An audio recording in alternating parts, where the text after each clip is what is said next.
Hi, my name is Alina. I am currently a junior in high school. I turned 17 on March 3rd. So I kind of just wanted to talk about what this channel is going to be and then tell my story. So get excited.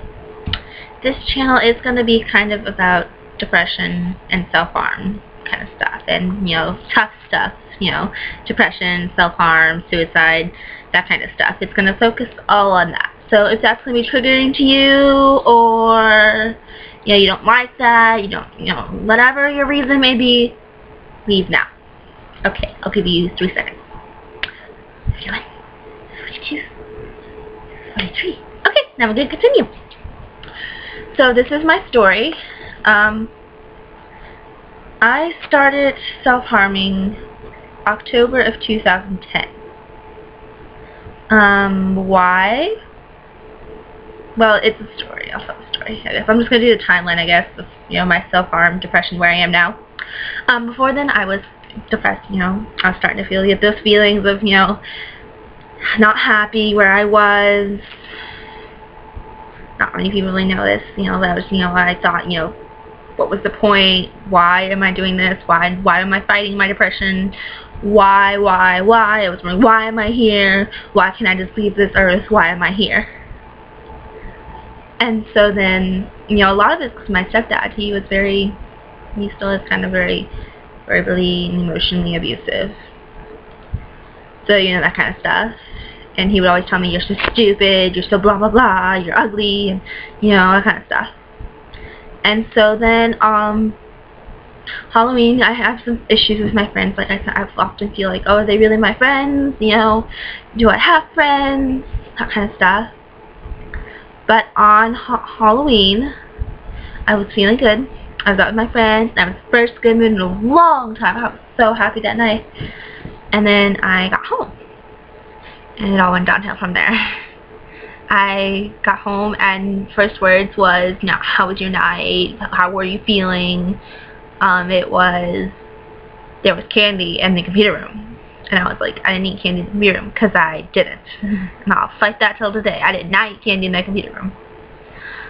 But anyways, so and then, I kept denying. He yelled at me and called me, full on shouting at the top of his lungs, cussing at me, saying I was lying, and I had eaten the candy, and I was so stupid, and I wasn't going anywhere, and then, blah, blah, blah, blah, all this mean, horrible stuff. And I just, at that point was where I snapped. And when I got upstairs, I couldn't handle it anymore. I snapped. And I hurt myself. I scratched pretty bad. I just started scratching my wrist. And I just couldn't handle it. I just started scratching my wrist. Because I was angry and I had to let the anger. It's kind of what self-harm has always been for me, is letting out anger and pent-up emotions. And then from there, I just kind of started spiraling out of control. I realized I liked it. I mean, that it was a way, to let out my anger, let out my frustration. I liked self-harming. So it kind of got out of control.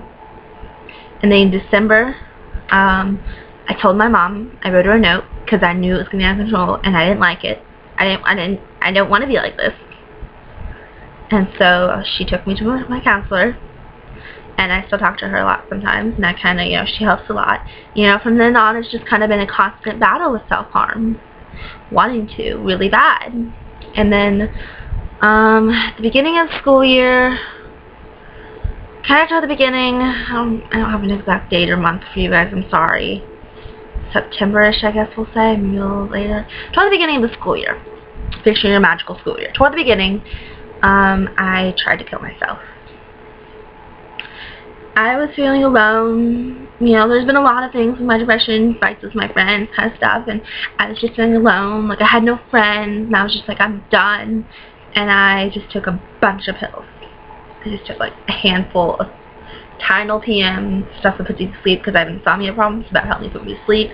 And then ibuprofen, and I just took it all. I swallowed it all.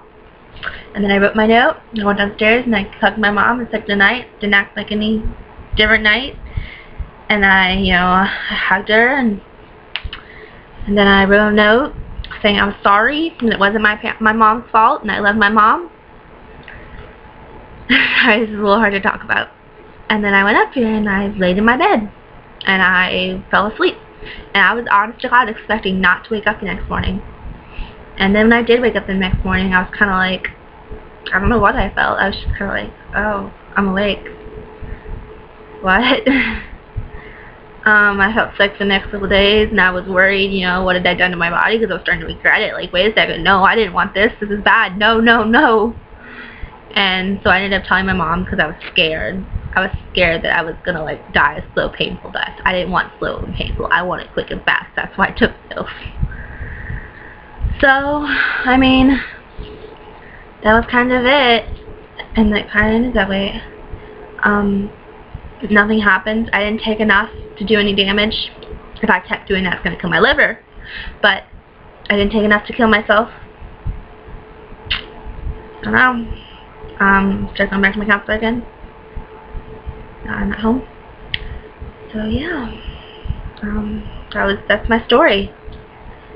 The farthest I've ever gone without self-harming is 6 weeks. Right now, it'll be 5 weeks on Wednesday, and I'm not gonna lie, I have been going so crazy recently. This has been one of those, for the last couple weeks, I have been like, it's all I can think about. Is self-harming has just been all that's on my mind. You know, it's just in my mind 24/7. It's all I can think about. It's just taking that thing and just going at it. I mean, on my legs, wherever. It's just been all that's on my mind. As horrible as it is, this is not an easy battle, and I'm begging you guys, if you don't already self-harm, don't start. You don't want to be this way. You just don't. So don't start. You don't want to be this way. I'm telling you. You honest to God do not want to be like this. This is not the way I would have chosen to play out my life. If I could go back, I would, and I'd tell myself, stop. Just stop. It won't help. It's going to be a never-ending battle. Every day you're going to wake up and go, I want to hurt myself. And, you know, and it's hard to understand. And it's just like, it's hard. You don't want to be like this. So don't. I'm going to end this video now, because it's getting kind of long. And I'm going to try to make some other videos. I've been formulating, I'm going to do like stream of conscious video. I wrote a stream of conscious note today to myself during biology, chemistry. I'm going to maybe record that, maybe do some journal entry recordings. Okay, I'm just going to address the showing the scars topic now. I'm okay with showing scars if you want to see them. I mean, I know as me, when I watch other people's self-harm videos, I'm interested to see the scars. I don't know why, but I'm interested in it. So if you want to see mine, just ask and I'll show them. I have no problem showing my scars. So, yeah. I'm going to go now on that note. Bye. Stay strong. Fight, live strong.